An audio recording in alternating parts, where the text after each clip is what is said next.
Delhi, 69 years running my 70th. हाँ, I made a look at that. जी जी जी, नहीं हम सभी दोनों इस बात में खुशकिस्मत हूँ कि हिंदी, मराठी, पंजाबी और अंग्रेजी सभी बोल सकता हूँ।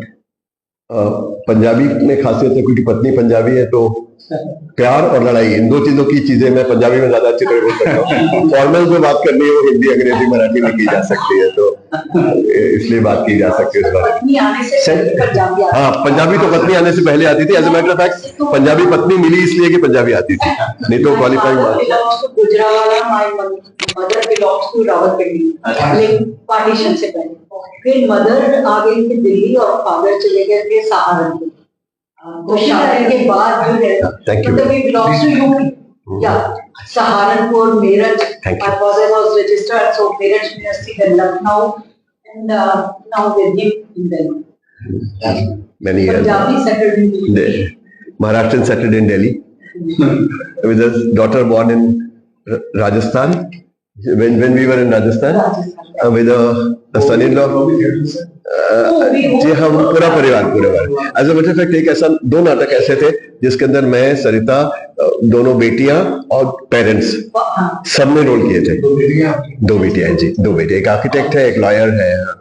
Both of them are professionals in Delhi.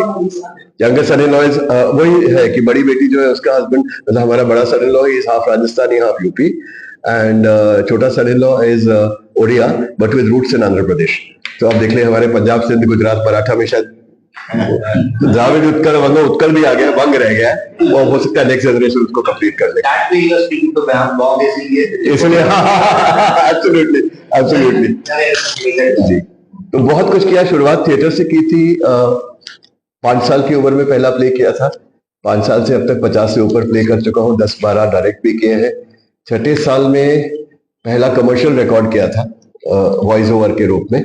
वो वॉइस ओवर्स इतने हो चुके हैं कि अब गिनती नहीं है, बहुत सारा करते हैं। मतलब ये दूसरी किताब लिखना जब शुरू की, चौथी किताब जब मैंने लिखना शुरू किया, उससे पहले तक हर थर्सडे को मेरा वॉइस ओवर डे होता था। सिर्फ अब ये इतनी मशरूफियत हो गई है कि बहुत ज्यादा समय उसको नहीं दे पाता हूँ, इसलिए वो रुक गया है। कभी कभी करता हूँ, but voice overs I have done the most notable has been Amitabh Bachchan, जो उनकी ट्यूबरकुलोसिस की एड्स थी वो मैंने मराठी में सारी डब की थी, 16 ads, which was good fun doing that.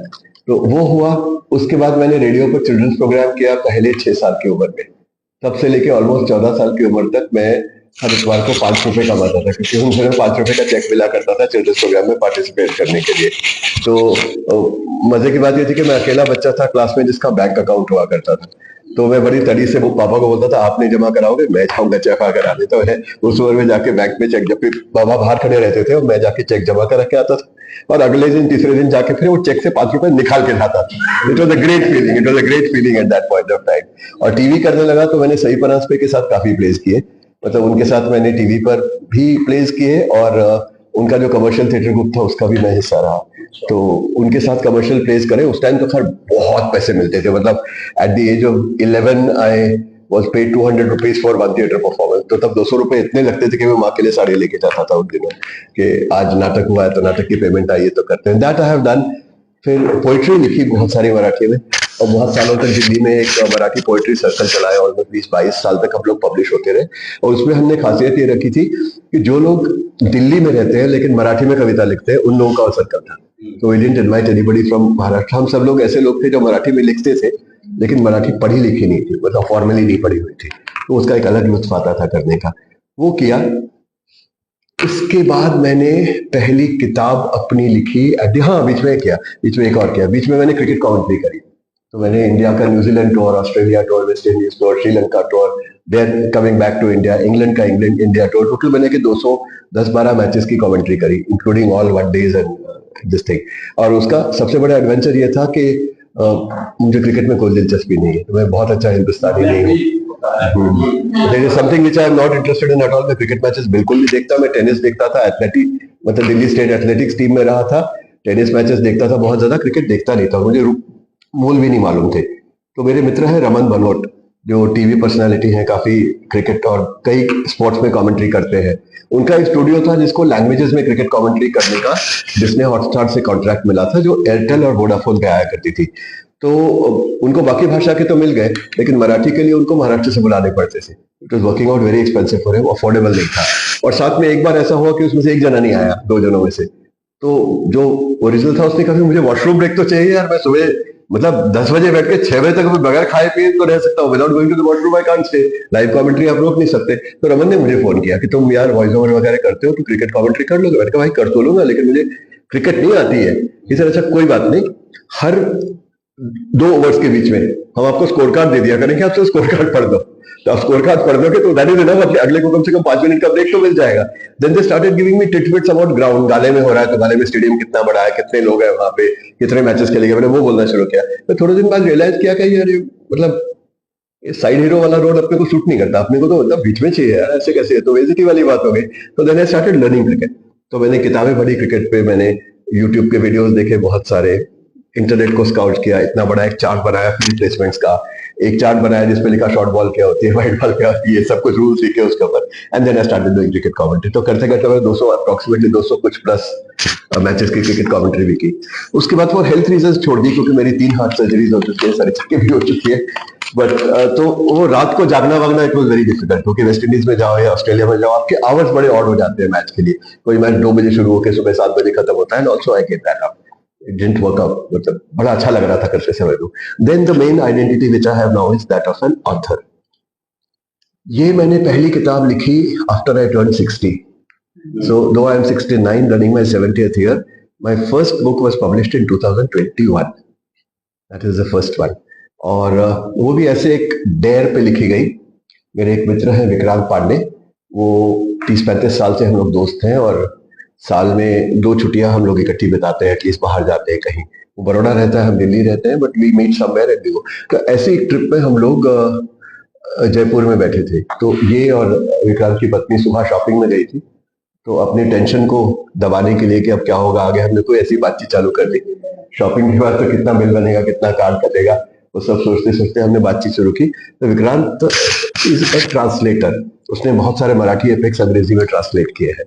तो उसने भी कोई किताब तब तक नहीं लिखी हुई थी। मेरा तो दूर दूर तक संबंध नहीं था, मैं ब्लॉग लिखता था, ट्रैवल ब्लॉग लिखता था। मेरा ट्रैवल ब्लॉग जो है उसका अब तक ऑलमोस्ट 8 लाख रीडर्स हो चुके हैं, 8 या 8.5 लाख लोग रीड कर चुके हैं उसको। उसमें अप्रोक्सीमेटली 167 पोस्ट से मैं जहां आता था रेगुलरली मैं उसको पोस्ट किया करता था। सो उसने मुझे पूछा कि तुझे क्या मालूम है चित्रकूट कहाँ है? तो ये बोलता है सपोज ये इंडिया है, चित्रकूट किधर है? मैं यहाँ कहीं होगा। तो ही सेड कि तुझे पता है ये जो तू यहाँ बोल रहा है पूरा मध्य प्रदेश कवर हो गया। तो कहाँ है? Do you know where it is in Uttar Pradesh, where it is in Madhya Pradesh? नहीं।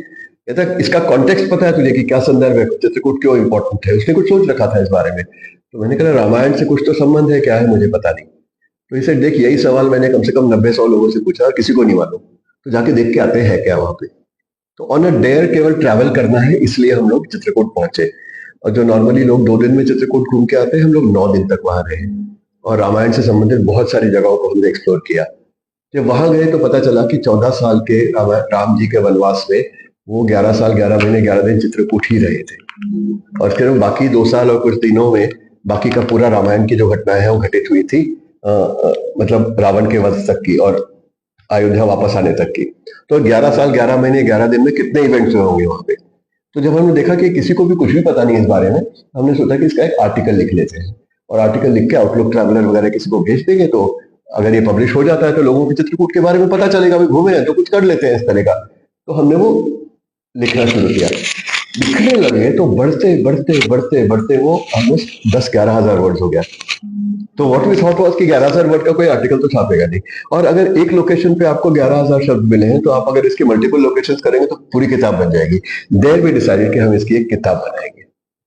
तो हमने वो जैसे कि पब्लिशिंग इंडस्ट्री की के जो प्रावधान है उसके हिसाब से हमने उसकी एक समरी बनाई, उसके चैप्टर लिस्ट बनाई, एक पूरा चैप्टर चित्रकूट का अटैच करके वो भेज दिया। और नॉर्मल ये होता है कि हार्पर कॉलिंस या पेंगुइन वगैरह ये लोग होते हैं, ये अपनी वेबसाइट पे क्लियरली लिखते हैं कि आप मैन्युस्क्रिप्ट भेज दीजिए, फॉलो अप मत कीजिए, अगर हमें काम का लगेगा तो हम 6 महीने में आपको जवाब दे देंगे, वरना हमारी कोई जिम्मेवारी नहीं है। तो ये हम गए एजेंट के थ्रू, कनिष्क गुप्ता करके दिल्ली में लिटरेरी एजेंट है, जिनके ट्रांसलेशन के कारण थोड़ी सी जान पहचान विक्रांत की थी।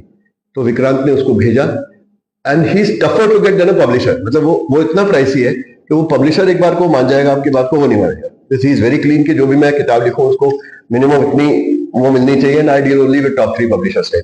हमने उसको शाम को 7 बजे भेजा, अगले दिन 8 बजे उसका फोन आया कि केवल अगले 24 घंटे तक इस किताब को किसी को मत दो, मैं ही इसको बेचना चाहता हूँ, और अगर मैंने 24 घंटे तक कुछ नहीं किया तो तुम जो चाहे कर लो। And within 24 hours we had a deal with HarperCollins, which is very unusual. And the kind of advance that we got, I won't speak figures, but the kind of advance that we got was, I think, multiple times an astronomical amount for a new author, which is what established authors get, that we were offered. And we went on to write that book, for which we traveled. हम अयोध्या से लेकर श्रीलंका तक पूरा जो वनवास में प्रभु रामचंद्र जी का सफर था वो पूरा हमने 15 महीनों में पूरा किया। और 15 महीनों में हर महीने हम 8 से 10 दिन घूमते थे, और बाकी 20 दिन वापस आकर अपने डे जॉब देखते थे, जो काम रोजी रोटी के जो संबंधित काम है वो काम करते थे, और ये जो था उसे लिख लेते थे ताकि बाद में भूल ना जाए। 15 महीने बाद कहाँ याद रहने लगा कि अयोध्या में कौन मिला था। तो ऐसा करके हमने वो किताब पूरी की, और वो 15 मई 2021 को HarperCollins ने प्रकाशित की। अब ये पुस्तक है क्या? इसके अंदर बेसिकली 2 पैरेलल ट्रैक्स है, which was what was most unusual about our approach. We didn't know कि हम कुछ unusual कर रहे हैं, लेकिन जब किया तो पता चला कि ये पहले नहीं हुआ था, which is कि हमने अपना सफर और रामचंद्र जी का सफर ये पैरेलल लिए दोनों। तो हम एक जगह से दूसरी जगह जाते गए जैसे जैसे रामचंद्र जी गए, और उनकी जो कहानियां थी वो हमारी कहानी के साथ चली। तो इफेक्टिवली एक हमारा सफर चला और प्रभु रामचंद्र जी का वनवास चला, दोनों साथ साथ चले श्रीलंका तक, और वहां से पूरे वापस आए। और इसके दौरान हमने हर जगह का जो स्थल पुराण था, वहां की जो रामायण थी, जो कहानियां वहां लोग सुनाया करते थे, उन कहानियों को प्राथमिकता दी instead of going by the conventional version जो है। तो हमने बहुत सारी ऐसी कहानियां ढूंढ के निकाली जिसका शायद हमें बहुत लोगों को ज्ञान नहीं था, संज्ञान नहीं था। तो वी वर एबल टू अनर्थ लॉट ऑफ दो स्टोरीज, और वो स्टोरीज हमारे साथ चली। और इसमें हमने किसी एक रामायण का सहारा नहीं लिया, बल्कि हमने वाल्मीकि से शुरू करके फिर तुलसीदास जी का लेते हुए फिर भावार्थ रामायण हमने ली एकनाथ जी की, फिर उसके बाद हम गए कंब की रामायण पर, और रास्ते में जो भी जगहें आती गई उन जगहों पे जो लोकल ट्रेडिशनल रामायण थी उनमें से कुछ देख देख के कहानी करते गए। क्योंकि आप शायद आप लोग इस बात से अवगत तो होंगे कि रामायण एक नहीं है, रामायण के 332 तो लिखित वर्जन है, और अगर आप मौखिक परंपरा और पपेट्री और प्ले इनको देखते हैं तो 3000 से ज्यादा है। तो इन सब में इतने वेरिएशंस हैं कि वो वेरिएशंस हमें इतने अच्छे लगे कि वो कुछ हमने किताब में डाले। और कुछ ऐसी किंवदंतियां जो रामायण से संबंधित हैं, जिन्हें हम नॉर्मली अपने जीवन का एक हिस्सा समझ के चलते हैं, वो हमें कैसे सही नहीं है ऐसे पता चला, घूमने पर पता चला। जैसे उदाहरण के तौर पे जब हम नासिक पहुंचे, कालाराम मंदिर है वहां पे नासिक के अंदर, है ना, वो पेशवा जी के किसी सरदार ने वो बनाया है। उस मंदिर में जाके हमने जो पंडित जी थे वहां पे, जोशी जी, उनको ये पूछा कि ये लक्ष्मण रेखा कहाँ खींची गई थी, कि पंचवटी में जाना है, हमें बता दीजिए कहाँ खींची गई थी, वहां चलेंगे। तो बोले कि लक्ष्मण रेखा क्या होती है? बोला पंडित बैठे हो राम के मंदिर में, आपको ये नहीं पता लक्ष्मण रेखा क्या होती है? बोले मुझे तो नहीं पता, आपको कहाँ से पता चली? बोले टीवी पे देखी थी क्या? हमने कहा हाँ, तो जोर से हंस पड़े। बोले आप जाके अपना वाल्मीकि और तुलसीदास पढ़िए पहले, उसके बाद मेरे पे आके सवाल पूछिए, क्योंकि वाल्मीकि में और तुलसीदास में लक्ष्मण रेखा का कहीं उल्लेख ही नहीं है। देयर इज नो लक्ष्मण रेखा। और हमारे लिए, हमारे माइंड में लक्ष्मण रेखा खींचना यानी एक इतना बड़ा पैराडिग्म है कि जो एक आप रामायण के बारे में बात करेंगे, लक्ष्मण रेखा बोलते हैं, हर तरह समझ जाते हैं सीमा की, एक हमारी सीमा है, सीमा से बाहर जाएंगे तो हमारे लिए खतरा है। इसके ऊपर देवदत्त पट्टनायक से जब बात हुई है टीवी पे, तो देवदत्त ने बताया कि it is about cultures clashing and it's about how the wild culture outside and the Aryan culture on one side and this is the dividing role, और ऐसा उन्होंने उसको जस्टिफाई किया, जबकि ये कहीं रामायण में है ही नहीं। तो रामायण में आई कहां से? जब हमने इसको इन्वेस्टिगेट करना चाहिए तो पता चला गोड़ा गोपाल रेड्डी की एक तेलुगु रामायण थी, उसमें इन्होंने सबसे पहले इसको लिखा। उससे वो बंगाल के रामायण में गई, भास की, और भास से वो आई मौखिक परंपरा में रामलीला की, और चूंकि वो रामलीला की परंपरा में आ गई इसलिए हमारे घर घर पहुंच गई, घर का जनरलाइजेशन होकर घर घर पहुंच गई। तो हमने इसका ट्रेस किया रास्ता। तो ऐसी बहुत सी कहानियां हैं, जैसे केवट नाव में चढ़े, केवट की नाव में चढ़ने लगे पांव रखकर, तो रामचंद्र जी को कहा कि आपकी धूल लग जाएगी, तो पत्थर अगर स्त्री बन गया तो मेरी तो रोजी रोटी खत्म हो जाएगी। ये वाल्मीकि में नहीं है, ये तुलसीदास जी ने इसका आविष्कार किया। तुलसीदास जी की कहानी है जिसके अंदर है। वाल्मीकि की कहानी में निषाद राज आता है, जो राजा है वहां का, बोटमैन का, और वो कहता है कि भरत की फौज अगर आपके साथ लड़ने आएगी तो मैं आपका साथ दूंगा, और मैं भरत को आप तक नहीं पहुंचने दूंगा किसी हालत पे। क्योंकि फौज जब आती है, भरत हमेशा तीनों माताओं को और फौज को लेकर आए थे मिलने के लिए, तो उनको लगा कि शायद ये हमला करने आए हैं, तो ये बात की गई। तो ऐसी कई कहानियां, शबरी के बेर, हम शबरी के बेर ढूंढते ढूंढते कर्नाटक के गांव में पहुंचे अंदर जाकर, और बिल्कुल रूट में जाके कहीं शबरी का वो छोटा सा मंदिर हमको मिला, जहां हमने पूछा कि बेर यही खिलाए थे? कहता हाँ। हमने कहा झूठे बेर? तो हंसने लगा, गुस्सा हुआ ऐसा मैटर, हंसने लगा हंसाबाद में, गुस्सा हुआ, बोला झूठी क्यों खिलाएगी? वो तो वर्षों से तपस्या करी थी यहाँ की विष्णु आएंगे और मुझे दर्शन देंगे, झूठे बेर क्यों खिलाएंगे? अगर हमने जाके वाल्मीकि में चेक किया तो पता चला कि झूठे बेर का कोई कॉन्सेप्ट ही नहीं है। तो ऐसी कई चीजें हमें नई सीखने को मिली जो हमने किताब में सारी इंक्लूड करी। अलग अलग रामायण क्यों होते हैं इस पर हमने बहुत सारी रिसर्च की। तो अब हम, चूंकि हर जगह जाने पे अलग कहानी मिलती है, मैं आपके गांव जाऊंगा, आपसे कहूंगा प्रभु रामचंद्र जी आए थे, हाँ ये रही सीता जी की रसोई, और ये रही सीता जी की नहानी, ये रहा रामचंद्र जी यहाँ बैठे थे पत्थर पे, हर कोई ऐसा कहेगा। अब आप उससे रिलेटेड जो कहानियां हैं उनको आप जस्टिफाई कैसे करेंगे? क्योंकि आप लोग तो पत्रकार हैं, आप जानते हैं कि जब हम लिखित में कुछ लिखते हैं तो हमारी एक बहुत बड़ी जिम्मेवारी होती है। कोई भी शब्द गैर जिम्मेवाराना तरीके से आप लिख नहीं सकते, क्योंकि आप जो भी लिखते हैं वो चिरंतन काल तक वो रहता है। तो it is something immortal you are creating, चाहे उसे एक आदमी पढ़े या कोई ना पढ़े या केवल डायरी में लिखा शब्द तो वापस नहीं होता। तो बहुत जिम्मेवारी के साथ लिखना था। तो अब जिम्मेवारी इसको निभाए, कैसे इसका निर्वाह किया जाए? तो हमने फिर वाल्मीकि को गोल्ड स्टैंडर्ड बनाया, और वाल्मीकि जी के की रामायण में हम हर कहानी को क्रॉस चेक करते थे। अगर उसका छोटा सा एक वाक्य का उल्लेख भी मिल जाए तो उसको लेते थे किताब में, वरना उसे नहीं लेते थे। तो कई कहानियां ऐसी हैं जिनका उल्लेख हल्का सा हमें कहीं ना कहीं उनमें मिलता था, तो उसको फिर हमने लिया और उस हिसाब से हमने उसको किया। फिर साथ में इसकी डिटेल में जाने के लिए, क्योंकि अब वाल्मीकि जी अगर किसी चीज को एक श्लोक में कह देते हैं और तुलसीदास जी उसके 4 श्लोक बना देते हैं, तो उससे आपको कहानी तो नहीं पता चलती। आपको विराट अगर नाम पता चल गया कि विराट एक राक्षस था जिसने सीता जी का अपहरण किया, तो इसका जिक्र आ गया कि विराट की हत्या हो गई। अब ये विराट था कौन, आया कहां से, उसने अपहरण किया कब? क्योंकि पहला अपहरण जो है रावण ने नहीं किया था, पहला सीता जी का अपहरण दंडकारण्य में पांव रखते ही विराट ने किया था। एक शापित गंधर्व था जो राक्षस के रूप में वहां रहता था, चित्रकूट से जस्ट बाहर एक स्थान है उसका, तो उसने अपहरण किया था और उसका वध करके पहली बार सीता जी को इन्होंने छुड़वाया था। अब ये कहानी आए कहां से? तो उसके लिए हमने फिर बहुत सारी कमेंट्रीज पढ़ना शुरू किया। हमने करीब 300 कमेंट्रीज, हमने मतलब मैंने ही कमेंट्रीज की जिम्मेवारी मेरी थी। उसके ऊपर जो आर्टिकल्स छपते हैं, रिसर्च पेपर्स छपते हैं, मैं भंडारकर इंस्टीट्यूट गया पुणे, वहां से आर्टिकल्स लेके आया कई कई जगह से, वो हमने पढ़े और उनसे उस पुस्तक में रियल मीट आया कि असल में असली जो उसमें कंटेंट आया वो वहां से आया। इन सब उनके कारण हम समझ पाए। तो ये पैरेलल कहानियां हमारी चलती गई। ये पुस्तक 2021 में छपी। हमारा दुर्भाग्य रहा कि जिस दिन ये प्रकाशित हुई तीसरे दिन से लॉकडाउन लग गया, तो ऑलमोस्ट 6 महीने तक ये पुस्तक 0 सेल पे थी और हम ऐसे बैठे थे कि हमारा पता नहीं क्या होगा। But subsequently took off by the grace of God. मेरे ख्याल से 25,000 कॉपीज बिक चुकी है ऑलरेडी। हिंदी में इसको best non fiction book of the year award मिला है फिक्की द्वारा, वेरी रिस्पेक्टेबल अवार्ड। और अभी मराठी और गुजराती में है, बांग्ला में ट्रांसलेट हो रही है। We are reaching out to an audience. इसकी एक 6 पार्ट की वेब सीरीज भी बनी है जो which is waiting to be release now. Applause Entertainment ने बनाई है। कुमार मंगलम बिरला ग्रुप की कंपनी, आदित्य विक्रम बिरला ग्रुप की कंपनी है जिन्होंने ये वो स्कैम 92 वगैरह ये पिक्चरें बनाई थी, और बहुत सारी अपलॉज एंटरटेनमेंट की सीरीज है। अभी रामलीला इसमें सिंघम अकेले में भी रामलीला दिखाई जी, तो वो भी आपने कहानी बताई ना जर्नी पे। अभी रिसेंटली दिवाली पे सिंघम पिक्चर रिलीज हुई। उन्होंने भी रामायण को पोर्ट्रेट करके अपनी जी मुझे ओरिजिनल शूटिंग भी, मैंने पिक्चर तो नहीं देखी लेकिन हाँ मैंने किया। जी तो रामलीला कर रहे थे जैसे मन में भाव रहता है। जितने मर्जी कमर्शियल पर वैष्णो देवी जाता तो ऑटोमेटिक जय माता दी जय माता दी। जी एग्जैक्टली। जब आपने जिया उस राम के चरित्र को या दिल कैसा है? जी हमें कैसा लगा? बहुत फर्क, बहुत अच्छी अच्छी कहानियां इससे जुड़ी हुई है। कैसा लगा? मैं आपको सबसे पहली बात ये बताता हूँ कि मैं बताता हूँ जी उसकी शुरुआत कैसे हुई सोच में फर्क आने की।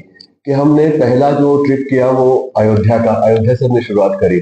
चित्रकूट में गए थे सबसे पहले, बट किताब अयोध्या से शुरू करी। तो वहां हमने जो पहला आशीर्वाद लिया वो हनुमानगढ़ी में गया। हनुमानगढ़ी जो है प्रभु हनुमान का सबसे पुरातन मंदिर है, जो कहते हैं राम ने उनको वहां बैठने के लिए कहा था कि आप जाकर मेरी अयोध्या की रक्षा कीजिए, ऐसा कहा था। तो वो मंदिर है। तो उस मंदिर के जो महंत प्रेमदास जी थे उनके पास हम लोग गए थे, तो उनसे 2 चीजें सीखने को मिली, which is very very valid. और मैं हर बार डंके की चोट पे इस बात को कहता हूँ कि ये हमारी अच्छी संस्कृति और सभ्यता है। क्या कि जब हम उनके पास बैठे तो वो जो वहां के जो पीठाधीश महंत होते हैं उनका चुनाव होता है 4 अखाड़ों में से।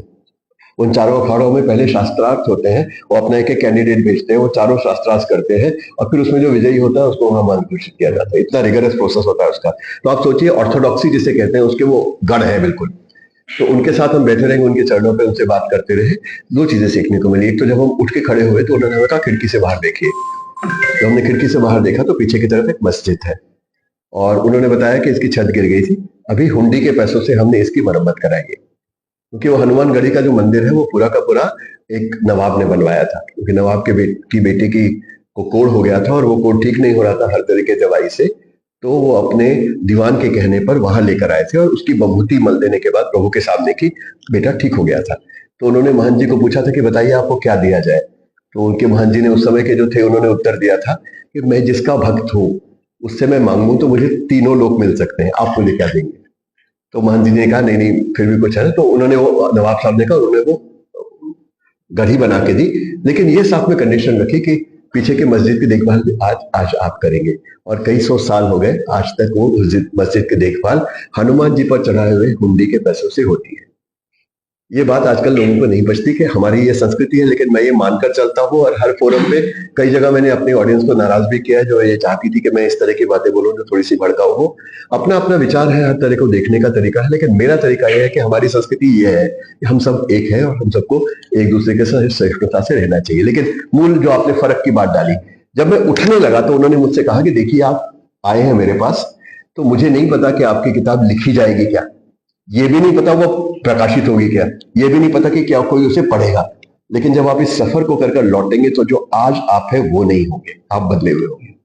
तो वो बदल तो आया ही फर्क में, क्योंकि हर बार आप एक श्रद्धापूर्ण वातावरण में जा रहे हैं, नई जगह पर एक नए इंसान को मिल रहे हैं जिसकी श्रद्धा इतनी अमाप और इतनी अटूट है कि आप उसके सामने अपने आप को एकदम बौना महसूस करते हैं। ऐसे ऐसे लोग मिले हैं जिसकी केवल एक ही कहानी मैं आपको बताता हूँ, ब्रीफली कहानी सुनाना मुझे बहुत अच्छा लगता है। जब लोग पूछते हैं कि आप अपनी किताब पे कितनी देर बोल सकते हो, तो मैं कहता हूँ कि एवरेज 12 घंटे एक किताब पे और 4 किताबें हो चुकी है, 5वीं आने वाली है। आप कहिए तो सुनने की हिम्मत है तो मैं बोल के आपको दिखा देता हूँ सारा का सारा, कोई दिक्कत नहीं, पर अपने पास इतना समय नहीं होता। थोड़ा रामायण सुनते आए देखते हैं, कहीं लगता है इस बुक के आने के बाद पब्लिक ने आपको रिव्यू भी दिया होगा कि कहीं ना कहीं इसके ऊपर रिसर्च की जरूरत है, क्योंकि जो हमने सुना है चाहे वो लक्ष्मण रेखा का या शबरी के झूठे मेल की बात, क्योंकि देखते कुछ है लेकिन रियल में जब आप एक्चुअली हम टीवी को अपना मापदंड बना के चलते हैं। हम समझते हैं जो हमने टीवी पे देखा वो गोल्ड स्टैंडर्ड है, उससे वाल्मीकि की तुलना होगी। मन लगता है कि ये तो वाजिब नहीं है ना।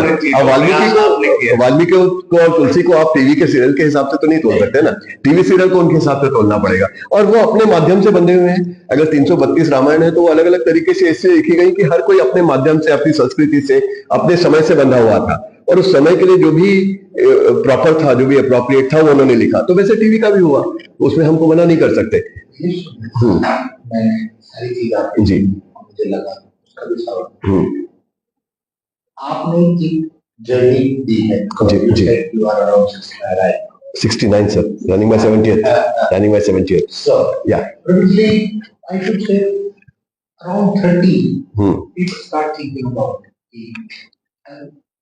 30 to 69 almost a billion. yeah, You have seen the change. yeah, मैं धर्म की आस्था की जी बहुत सारे ऐसे पॉइंट हैं जिनको आपने डिबेट होते हुए देखा जी और उनको आपने रिकॉर्ड भी किया जी। I am not taking simply the epic of Ram ji I am just talking about change thought of a religion, how you have seen religion growing and getting critic in your whole scenario, because it is a probably me also I'm finding कि country के पास सब कुछ था, so how it started awakening right now? It is awakening. So because since you have just come, since you have traveled, you have really put out, it was एक चीज पे आपने काम किया. There are numerous of things which are to be taken care of. Okay. So I just want to know how exactly you are reacting right now when there is a big change coming down in this nation about these effects, about these personalities and their impact on the people itself. Maybe Today it is Nilesh ji, tomorrow it is Vinod ji, tomorrow we have the Saurabh Nehru starting. So how exactly this path? Maybe ये समझना. What are the changes that have taken place over the last few years? Changes for the better, changes for the worse. Changes for the better is कि बहुत ज्यादा लोग aware हो गए अपने धर्म के बारे में, ज्यादा उसके बारे में पढ़ने लगे, समझने लगे. हम समझते हैं कि धर्म, आप कहते हैं कि 30 और 69 के बीच में हम सोचते हैं, वो हम इसलिए सोच रहे हैं कि हम 60 से ऊपर हैं. एक्चुअली 20 और 18 साल के बच्चों में भी धर्म के बारे में बहुत ज्यादा आस्था और बहुत ज्यादा जिज्ञासा है. जब मैं पॉडकास्ट पर बात करता हूँ या लिटरेचर पर बात करता हूँ तो मैं देखता हूँ कि स्कूल के बच्चे भी इस पर सवाल पूछते हैं and they want to know more about their own culture. और दूसरा, किताबें भी और पॉडकास्ट भी और बहुत सारी ऐसी चीजें आने लगी हैं जो धर्म के अलग अलग पहलुओं से आपको अवगत कराती हैं. देखिए, हिंदू धर्म जैसा एक धर्म जिसके अंदर लिनियरिटी नहीं है, जिसमें मल्टी लेवल है. एक धर्म, एक इंसान एक समय में एक नहीं होता. आप एक पिता भी हैं, पति भी हैं, जर्नलिस्ट भी हैं, आपके पर्सनल शौक भी हैं, सब कुछ आप अलग अलग तरीके से, आप अलग अलग व्यक्ति हैं जो एक व्यक्ति के अंदर है. तो मुझे लगता है कि हमारा एक अकेला धर्म है जो इन सब रियलिटीज को एक्सेप्ट करता है. ये नहीं आपसे कहता कि आप जर्नलिस्ट हैं तो फिर आप पिता कैसे हैं, ये सवाल नहीं पूछता. वो लीनर नहीं है, ना तो उसका आदि है ना अनंत है, हमेशा साइक्लिकल वे में घूमता है. अब ऐसे धर्म के बारे में समझने के लिए बहुत सारे इनपुट चाहिए. तो दो चीजें, एक तो लोग उसमें इंटरेस्ट देने लगे हैं, उसके बारे में जिज्ञासा है लोगों को, और दूसरी बात, इसके लिए इनपुट्स भी उसी जिज्ञासा के कारण पैदा होने लगे. तो बहुत सारे लोग फीड भी डालने लगे. जैसे मार्केट है एक, देखा जाए तो इससे मार्केट प्लेस भी आप कह सकते हैं कि जिस चीज की जिज्ञासा है उस चीज का कंटेंट बनेगा, तो उसका कंटेंट बहुत ज्यादा बनने लगा है. ये एक. दूसरी, मुझे लगता है कि ये जो तरुण पीढ़ी, युवा पीढ़ी है, उनका जो धर्म के प्रति रुझाव है वो एक सामाजिक परिवेश में भी है, क्योंकि जिंदगी पहले बहुत आसान थी.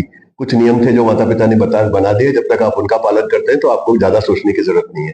अब जिंदगी बहुत मुश्किल होती जा रही है, हर चीज मल्टीपल जगह से मल्टीपल कॉम्प्लेक्स होती जा रही है. जितनी कॉम्प्लेक्स होती जा रही है उतना जरूरी है कि आप ग्राउंडेड हो और आप अपनी पुरानी संस्कृति, इन चीजों के बारे में आपके अंदर ठहराव हो. अगर आपके अंदर ठहराव नहीं है, आपकी जड़ें गहरी नहीं गई हैं, तो छोटी सी भी हवा आएगी तो आपको उखाड़ के ले जाएगी. इस समय तो चारों तरफ से दावानल चल रहे हैं. मतलब आप किसी भी कॉन्टेक्स्ट में ले लीजिए, आप इंटरनेट ले लीजिए या कोई भी मीडिया एक्सप्लोजन ले लीजिए या जिस तरह की बातें की जा रही है वो ले लीजिए, तो आपका ग्राउंडेड रहना, आपकी जड़ों का गहरा रहना और जड़ों के बारे की ताकत के बारे में आपको पता होना जरूरी है. तो अगर वो जिज्ञासा जागृत हुई है तो वो इस जरूरत के कारण हुई है और वो जिज्ञासा जो है उस जरूरत को पूरी कर रही है. This is the positive things. Unfortunately धर्म अब बांटने का साधन भी हो गया है, जिसके साथ मैं बिल्कुल भी नहीं एग्री करता. बिकॉज हम जब अद्वैत की फिलॉसफी को लेके चलते हैं कि मैं और ब्रह्म अलग है ही नहीं, मेरे में ब्रह्म है, इस बॉटल में भी है, इस टेबल में भी है, हर अणु रेणु में जो जीवित है उसमें वो ब्रह्म है. तो जब हम ये लेके चलते हैं तो हिंदू धर्म में ईसा मसीह भी एक हमारा अवतार है और मोहम्मद पैगंबर भी हमारा अवतार है, क्योंकि कोई ऐसी जगह ही नहीं है जहां ब्रह्म नहीं है. तो इसके कारण जब हम इतनी वाइड रेंजिंग चीज एक अपने धर्म को लेके चल रहे हैं कि ब्रह्म हर जगह है, हर चीज में है, तो उस केस में हम इसको बांटने का साधन जो बन रहा है उससे मुझे डेफिनेटली आपत्ति होती है. और मुझे लगता है कि धर्म बांटे नहीं जोड़े तो ज्यादा अच्छा है. सिर्फ मेरे धर्म पर नहीं, हर धर्म पर लागू होता है. और ये धर्म का बांटने का जो काम है वो सिर्फ वही लोग करते हैं, हमारा दोष है इसमें, वो लोग करते हैं जिनको इस बांटने से फायदा होता है. और हम मूर्ख है इसलिए हम उनके फायदे के लिए अपने को बांटते हैं. तो इस बांटने से मुझे सख्त एतराज है. मैं हमेशा कहता हूं कि मैं बहुत अच्छा हिंदू हूं, क्योंकि मैंने हिंदू धर्म के बारे में भी पढ़ा है, हिंदू संस्कृति के बारे में मुझे थोड़ा सा एक बूंद भर ज्ञान है. और मैं ये मानता भी हूं कि मेरा धर्म सबसे सुपीरियर है, क्योंकि वो हर तरह की वेरिएशंस को अपने अंदर जोड़ के चलता है. वो आस्तिक को, नास्तिक को, अच्छे को, बुरे को, हर किसी को हिंदू मानता है. मैं मानता हूं कि मेरा धर्म सबसे सुपीरियर है, लेकिन मैं ये भी मानता हूं कि अगर मेरा सिख भाई, मुस्लिम भाई, क्रिश्चियन भाई कहता है कि उसका धर्म सबसे सुपीरियर है, तो उसे वो कहने का अधिकार है. उसके उस अधिकार पर मैं अतिक्रमण नहीं कर सकता मेरे विचार के कारण. ये मैं मान के चलता हूँ. तो इसलिए यंगस्टर हैं बुक्स से दूर होते जा रहे हैं, बुक्स बड़ा कम पढ़. नहीं, ये 100% गलत है. आप लेखक से तो ऐसा सवाल ही नहीं पूछिए. जैसे कॉमिक्स पढ़ते थे, नावल पढ़ते थे या बुक्स पढ़ते थे. आजकल ज्यादातर छोटी उम्र टीनेजर कह सकते हैं कि जो पतली बुक्स आती है विद्या भारती से, और भी कई धार्मिक संस्थानों निकालते हैं राम जी का चरित्र. मेरा ये मानना है कि राम आज भी जिंदा है, हर व्यक्ति के अंदर जिंदा है. बिल्कुल है सर. जो आज पुत्र है, माँ बाप की इज्जत करता है, जो अच्छा भाई है वो भी राम. बिल्कुल हर किसी के अंदर राम जिंदा. बिल्कुल. तो आज की जो जनरेशन है उसको मोटिवेट किस ढंग से किया जा सकता है? पुस्तकों के माध्यम से. सर, उसको पुस्तकों के लिए मोटिवेट करने की जरूरत नहीं है. बिकॉज हम जब ये कहते हैं कि पुस्तकों की यूटिलिटी कम होती जा रही है, हम कहते हैं कि आजकल अटेंशन स्पैन 10 सेकंड में है, तो 10 सेकंड के अटेंशन स्पैन में लोग 1.5 घंटे का पॉडकास्ट भी तो देखते हैं, ध्यान से देख के उस पर टिप्पणी करते हैं। और किताबों की अगर आप बात पकड़ के चलते हैं तो अगर स्टैटिस्टिकली आप देखे जाए पूरे विश्व में, भारत में भी प्रकाशित पुस्तकों की तादाद ऑलमोस्ट 30% बढ़ी है। एक बात। दूसरी बात, आप कहें कि ये तो लोग डाउनलोड कर लेते हैं, क्या करते हैं, लेकिन प्रिंट बुक जो है उसमें अब भी 95% है, और number of book stores in India has gone up by 25 to 30% over the last 5 years। तो that means reading habit is still constant. लोग किताबें खरीदते हैं, किताबें पढ़ते हैं। सिर्फ ये है कि हमारी शायद अवेयरनेस उस लेवल पर नहीं फैली जिस लेवल पर हमारी इंटरनेट के बारे में अवेयरनेस फैली है। As a percentage of those who watch it on the net, maybe the percentage has come down, but when there was no net, whatever people were reading, there are more people reading books now. तो मैं नहीं मानता कि किताबों की कोई महत्व कम हो गया है। किताबें उतनी लिखी जाती हैं, उतनी पढ़ी जाती हैं, उससे ज्यादा पढ़ी जाती हैं, और उनका इन्फ्लुएंस अब भी लोगों पे है। क्योंकि पॉडकास्ट पे भी अधिकतर जो लोग आते हैं वो लेखक ही होते हैं, जो अपने लिखे हुए शब्द को ही पॉडकास्ट पे बोलते हैं एक नई ऑडियंस के लिए। और अभी पीछे मैंने जो लेटेस्ट किताब लिखी है अपराइजिंग, उसके लिए तो जो एक पर्टिकुलर पॉडकास्ट का 3 हफ्ते में 1,56,000 लोगों ने उसको देखा था। तो आप बताइए कि वो किताब में इंटरेस्ट तभी देखा ना, और उसके बाद किताबें खरीदनी भी शुरू की। हाँ, मेरी 4 किताबें आ गई हैं, 5वीं मेरी फरवरी में आ रही है। मैं चौथी किताब के बारे में थोड़ा ब्रीफली आपको बताना चाहूंगा, which is it's a book called uprising. मैं बताऊं कि मुझे ना एक ही तरह के विषय पर बार बार लिखना अच्छा नहीं लगता। तो मैं समझता हूँ मेरी पर्सनल ग्रोथ रुक जाती है। बहुत लोग एक ही तरह का लिखते हैं, उनका बहुत फायदा होता है क्योंकि वो मार्केटिंग इजी हो जाती है। अगर मैंने एक माइथोलॉजी लिखी है, पहले राम पे लिखी, दूसरी पुस्तक अगर कृष्ण पे लिखता तो शायद मेरी एग्जिस्टिंग मार्केट और एक्सपैंड होती। लेकिन मुझे व्यक्तिगत रूप में उसमें मजा नहीं आता क्योंकि मेरे my mental Horizons don't grow with that. तो मैं चाहता हूँ अगर अपने मानसिक होराइजन को मुझे बढ़ाना है तो मुझे नए विषय ढूंढने चाहिए। नए विषय मुझे मिल जाते हैं। ये किताब है, it's called uprising, the liberation of Dadra and Nagar Haveli. तो इसकी बेस जो है वो ये है, मतलब इट्स अ नॉन फिक्शन, में फिक्शन नहीं लिखता। प्लीज टेक योर बात।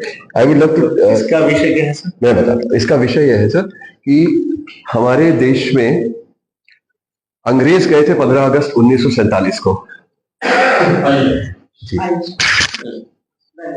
1947 को अंग्रेज भारत छोड़ गए थे। तो हम इस बात को सेलिब्रेट करते हैं कि हमारी आजादी का वो दिन था, जबकि वो था नहीं। क्योंकि तब हैदराबाद और कश्मीर आजाद नहीं था, जूनागढ़ आजाद नहीं था। इनको बाद में सरदार पटेल ने आजाद कराया। फ्रेंच थे, चंद्रनगर में थे, पौंडीचेरी में थे। वो लोग 1948 में जाना शुरू हुए, पीसफुली गए, 1951-52 में चले गए। लेकिन पुर्तगाली नहीं गए। हम लोग को पता है कि पुर्तगाल गोवा दमन दीव से 1961 में आर्मी एक्शन से गए थे। अब पुर्तगालियों के इलाके थे गोवा, दमन, दीव, दादरा, नगर हवेली। अब इसमें से गोवा, दमन, दीव तो 61 में लिबरेट हुआ। दादरा नगर हवेली लिबरेट हुआ 1954 में हिस्टोरिकली, और इसमें भारत सरकार कहीं इन्वॉल्व नहीं थी। ये एक इंडिविजुअल्स ने करवाया, कुछ group of people got together. वो क्यों? क्योंकि पोर्टुगीज पार्लियामेंट ने एक कानून पास किया that Portugal is a multi continent, multi location country. यानी उन्होंने उसकी परिभाषा ये कर दी कि जहां भी पुर्तगाली राज है वो पोर्तुगल है, वो हमारी कॉलोनी नहीं है। और पोर्टुगल नाटो का सदस्य था।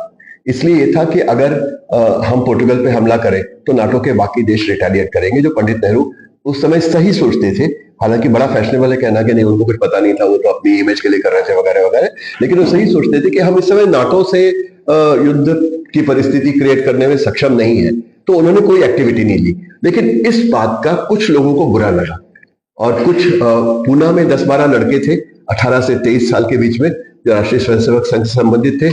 कुछ आजाद गोमांतक दल के सदस्य थे। आजाद गोमांतक दल गोवा कांग्रेस का वो हिस्सा था जो नेताजी सुभाष चंद्र बोस से इंस्पायर होकर उनसे टूट गया था कि हम सशस्त्र क्रांति चाहते हैं, और बाकी कांग्रेस जो है वो गोवा कांग्रेस गांधी जी की बात पर चलना चाहती थी। दोनों अपने आप में वैलिड बात है। तो इन 20-22 लड़कों ने इकट्ठा होकर सोचा कि अगर पुर्तगालियों को भारत सरकार नहीं भगाएगी तो हम भगाएंगे इंडिविजुअली। तो उनका एक गुट बना।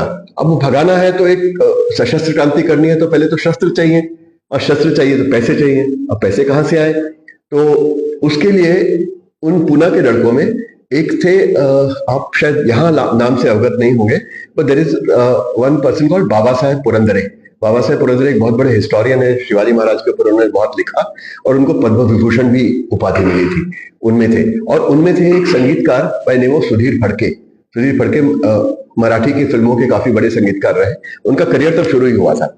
तो जब पैसों का कोई सोर्स नहीं बना तो ये उनको लेकर गए लता मंगेशकर जी के पास, और तो लता मंगेशकर जी को जाके पूरी कहानी बताई कि हम ऐसा ऐसा देश को आजाद करना चाहते हैं।